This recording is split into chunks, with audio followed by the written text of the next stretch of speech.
Welcome to a new episode of Ausfahrt.tv right from Sardinia. And first of all, I hope you don't mind if I put on back my sunshades because my eyes are really sensitive and I'll be blind in like 10 minutes if I don't do this. So, what is the topic of today? We are talking about the all-new Volkswagen Passat. And actually the whole Passat story is a real success story. They started building the Passat 40 years ago, and last year Volkswagen celebrated a 40th birthday, and in this year 2014 they celebrate creating the generation number 8, which is standing right next to me here. So let's talk a little about history. It all started with the Volkswagen Passat B1.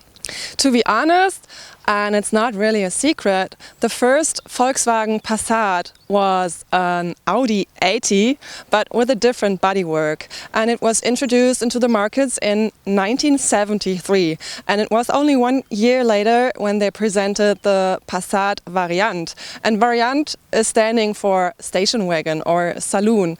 You know, Mercedes-Benz calls it station wagons T-model, and Audi calls it station wagons Avant, and Volkswagen calls it its station wagons Variant. Well, more facelifts and product generations followed, and maybe you have this special model in mind which was released in 1988. Then they just abandoned the grille. It didn't have a grille anymore. You might remember this car.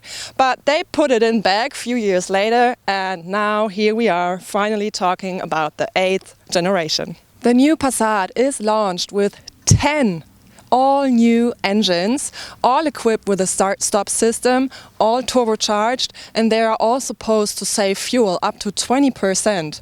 However, our Passat here is offering the strongest diesel engine that is offered, meaning we have got a 2-liter 4-cylinder TDI engine making 240 horsepower and a maximum torque of 500 Newton meters. With this strong diesel engine, 0 to 62 miles per hour is reached in 6.3 seconds, at least regarding the Variant. The sedan is a little quicker, 6.1 seconds. Top speed is reached at 238 kilometers an hour, which equals 147 miles per hour, I think. And all this is mated to a 7-speed direct shift gearbox, in short form DSG, and all-wheel drive, the Volkswagen 4MOTION all-wheel drive. So let's talk about the most significant changes regarding exterior compared to its predecessor. First of all, the new Passat is based on the modular transverse matrix. With the new Passat, Volkswagen redesigned the front. As you can see, it has a grille, it has a radiator grille, and actually it's pretty big. It's pretty long and it's pretty wide. And furthermore, Volkswagen has upgraded the grille for all 3 different design lines or equipment versions, meaning they upgraded them by putting some chrome elements into the front. The headlights are offered with halogen as standard, and by the way, I think they look pretty evil. But there are 2 more levels available, meaning 2 LED levels. Good news for all the tall people out there like me, 6 feet tall. The new Passat is 2 millimeters shorter than its predecessor. Makes sense? Huh? Now, it doesn't make sense, but it makes sense as soon as I tell you that it has become a little shorter, but the wheelbase has been extended by 79 millimeters, which means lots of space in the inside. Furthermore, the tires, the wheels are bigger now, and also the overhangs at the front, at the back are shorter. What else do we have looking at the side?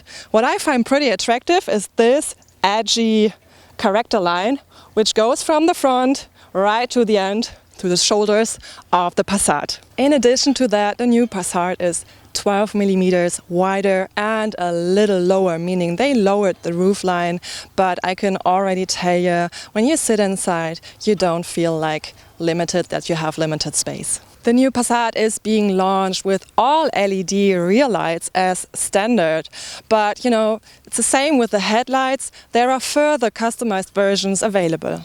first impression sitting in the new Passat Variant was, wow, pretty spacious. And you know, you have enough headroom and everything. And although this car is so big and huge, you don't feel lost. That's, I think, a good point.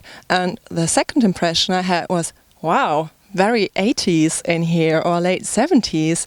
Maybe this is because of the colors in here. You know, it's all very brownish. There's brown leather, and there are brown wood panels and brown plastic, at least in soft touch quality. But yeah, still everything's like brown in here. And why did I have this impression of sitting in an 80s car? I think because this is of the design lines in here. Volkswagen redesigned the dashboard, meaning it's like you have a very, very long band here. You don't have air vents, round air vents anymore. Instead, there's this long band where the air comes out of. And, you know, somehow this makes this 80s impression on me, those horizontal lines. And what contributes to this impression is the analog watch or clock that is integrated here in the air vent. And as this is pretty analog, you don't find any analog things anymore in this car, as the displays are pretty digital. And now talking about displays, maybe you have already watched our Audi TT review. And in this review, we have talked about the new virtual cockpit. And we have it in here too. But no, I shall not say virtual cockpit because Volkswagen calls it active info display. But, you know, the name is different, but how it works is like still the same. It is placed behind the steering wheel. It is 12.3 inch big. It's a TFT display, very crisp picture. And the things it shows are absolutely similar to the cockpit in the Audi TT. You just navigate through it differently. You have like different buttons in the Volkswagen compared to the Audi. The thing is that here in the Volkswagen Passat, you still have two displays.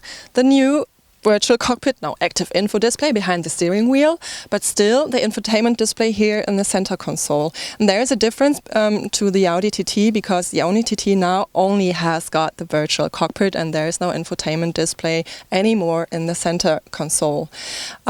Whatever, you have to pay lots of money for this. The active info display costs around 500 euros extra, but you only get it when you order like the big navigation system or the big infotainment system. But, you know, we heard rumoring that you might get the active info display in the near future also when you order the little infotainment systems.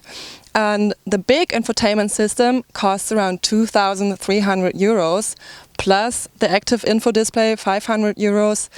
Yeah, you know, well, that's the thing. You have to pay lots of money for extra gadgets. While sitting in the front of the new Volkswagen Passat is just awesome and very comfortable, then sitting in the back is just a miracle. I don't know how else to describe it because it is very, very spacious in here in the back. The driver's seat is adjusted to my height, meaning 6 feet. I'm 6 feet tall. And now look at this. I have lots of leg room, lots of headroom. It is just, yeah, it's awesome. It's just very spacious. So what else do we have here in the back? In the door panels, there's space for, I think, 1 liter bottles or maybe 1.5 liter bottles. Then we have 2 cup holders here in the middle. And like little bags here in the seats where you can place, for example, your newspapers. And that's pretty much it regarding compartments. What we have here is air condition for the passengers sitting in the back. You can, you know, cool this area, but you can also heat the seats, which is pretty nice. Underneath this air condition thing, you have a 12-volt outlet and a 220-volt outlet.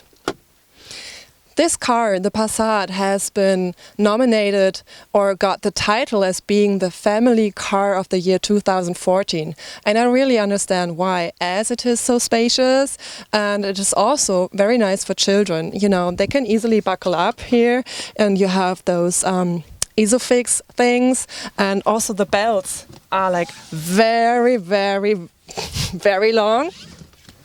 So you can buckle up your babies and your children in their maxi-cozy things. I hope you call them like this. People who like to travel a lot need space. Families need space. They need a spacious car. So let's have a look at the trunk.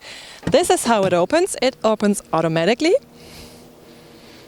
And then you have like a huge luggage compartment here. In numbers, the trunk swallows 650 liters. And even if you flip back the back seats, it swallows 1,780 liters. And how do you flip the seats? You just have to pull this little button over here, and then they flip in relation 40-20-40 or 40-60. Okay, besides the fact that you can store up lots of luggage in the trunk here and that you can also fix it, as there are, like hooks and nets and everything, there's some more values I would like to give you. For example, the payload value or payload number, 650 kilogram is, what you can put in there, which is quite immense if you ask me. And of course, you can also pull a trailer, as you see down there, and you can pull trailers that are heavy or that can weigh up to 2,200 kilograms. And while I am talking about trailers, there's something very important. With the Volkswagen Passat, Volkswagen introduced an all-new assist system, and it is called trailer assist, meaning you sit on the driver's seat and you pull a little button, put the gear shift into reverse, and then you have the picture in the center display of the rear of the car and your trailer, and then you have another switch, and with this switch you can configure the angle when you want to park your car and your trailer, for example, into a parking lot.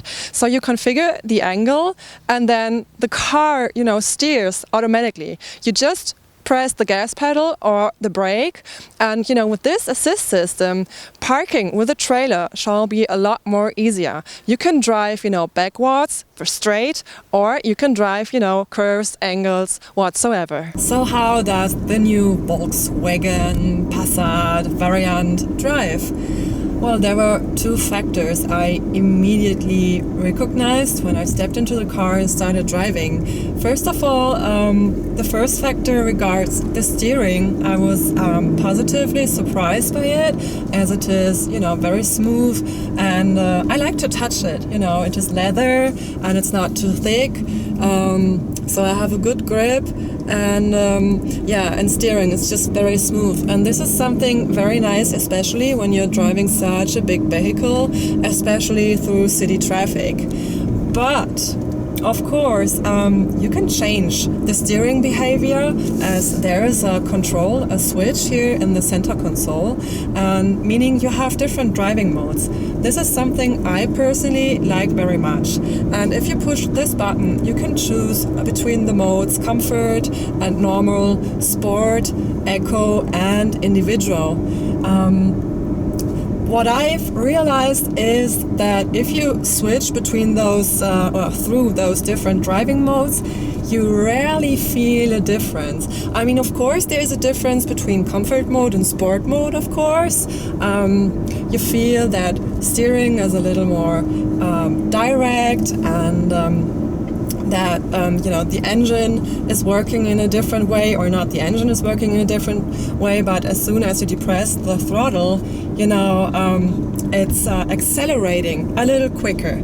This is what you realize, but those differences are very soft. They're not very very strong, but I'm fine with that. I think this car is very comfortable to drive. The driving feeling in here is very comfortable. But the thing is, we're driving on Sardinia, and the road conditions here are like really, really bad, very grouse. So as soon as there is a hole in the ground, you can feel it in your bag. You can. So I would rather test drive these cars on better roads. And if I did that, I think I would be very satisfied. But I'm okay on Sardinia here as well. Especially when you're driving through curves. As I'm doing right now, you can feel the weight of the car. It is pretty heavy. I mean, it almost weighs 2 tons, around 1,700 kilograms without any luggage. But, you know, as soon as there are 2 persons in here and maybe whatever you shopped at the shopping mall, yeah, then it almost weighs 2 tons. And you can feel the weight, but, well, it's just still easy to handle, so no problems with that. But I just wanted to say that you really can feel it. What we've got in here is the 7-speed DSG transmission, meaning the direct shift gearbox.